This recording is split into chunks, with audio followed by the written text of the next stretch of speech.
ॐ सोमनाथाय नमः। ॐ मल्लिकार्जुनाय नमः। ॐ महाकालेश्वराय नमः। ॐ ओंकारेश्वराय नमः। ॐ वैद्यनाथाय नमः।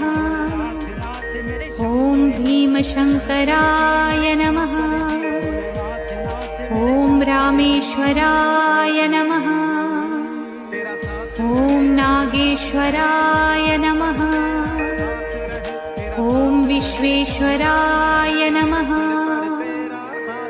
ॐ त्र्यंबकेश्वराय नमः। ॐ केदारेश्वराय नमः। ॐ भुस्मेश्वराय नमः।